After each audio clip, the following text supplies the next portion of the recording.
Okay, today I wanted to pour my thoughts out about what the biggest challenge for Oklahoma's defense is going to be, and all that's coming up after the bumper. What do you mean you don't subscribe to my son's YouTube channel?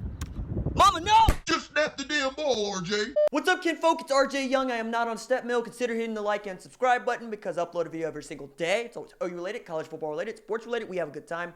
Today, I want to talk about the biggest challenge for Oklahoma's defense ahead of the Red River rivalry game between number 6 Oklahoma, number 11 Texas. Now, I am terrified as that dude if I am watching Oklahoma's secondary versus Texas's receiving corps, and for good reason. This is a basketball team that they got it wide out. They have 7 receivers at 6'4" or taller, and they've got some absolute trees that they like to line up around the numbers. Talking about Collin Johnson, 6'5", Malcolm Epps at 6'6". Devin Duvernay is not short, and he is fast. Brennan Eagles is 6'4". I think the wide dude is like 6'2". I mean, this is a problem. This is a problem because, for once, folks are actually correcting that lining up Brendan Radley-Hiles against a L.J. Humphrey type character, not the way you want to go. And you remember that last year, L.J. Humphrey ate up this defensive back group, whether it was Tre Brown, Parnell Motley, or yes, Buki.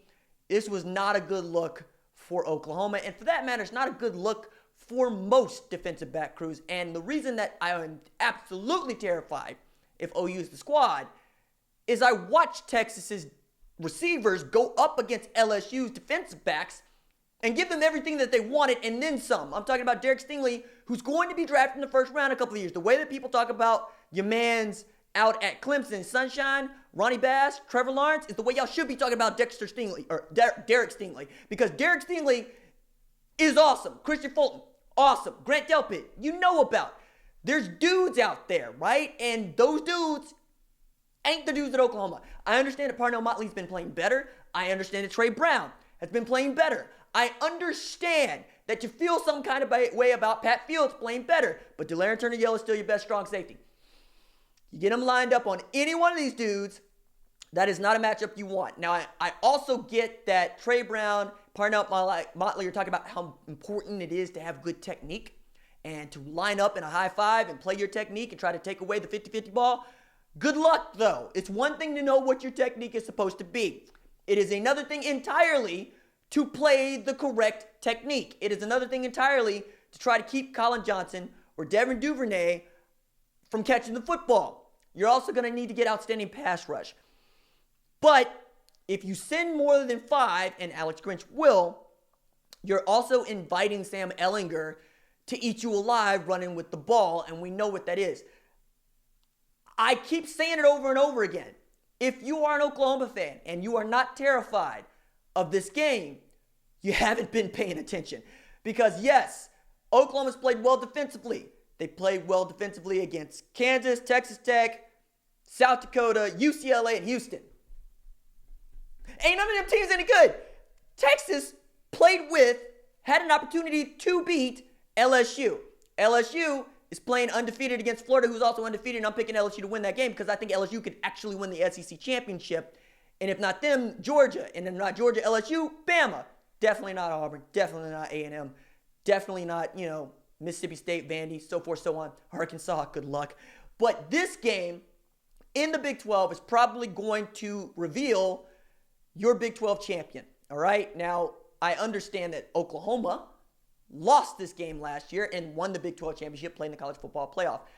So either way, we expect both of these teams to be there once again. We'll see if Baylor is for real by the time we get to November. We'll also get to find out if Iowa State has fixed its problems because Iowa State's still a good football team. Their record does not reflect that. And Kansas State, I don't know what to do with them exactly. Oklahoma State, they stay healthy. They have lots of firepower. They just don't know exactly who they are or what they're supposed to be doing just yet defensively. Offensively, Chuba Hubbard is the dude. Spencer Sanders, all he has to do is not throw picks and throw it to Deuce. They'll be okay. But for this game, Oklahoma's problem for nobody. The front 7 is going to be great. The front 7 is going to be good. Deshaun White is a dude. Kenneth Murray Jr. is a dude. Yes, we know Neville Gallimore's been playing out of his mind. Ronnie Perkins wants this game. LaRon Stokes is that dude. we know that Jalen Redmond can be, and he's been healthy. So if you get an outstanding pass rush when year 4 can challenge their 5, it's going to be good. But you already know how I feel about Sam Cosmi. He showed what kind of athleticism and speed he has, and all he is 6'7", 300 pounds at left tackle. This is a tough game for Oklahoma defensively. They're going to get tried. They're going to get tested. They're probably going to give up more than their customary 350 a game. But can they shut it down when it needs to be shut down? Can they get to these 3rd and long situations? Can they actually turn some of these passes into pass breakups?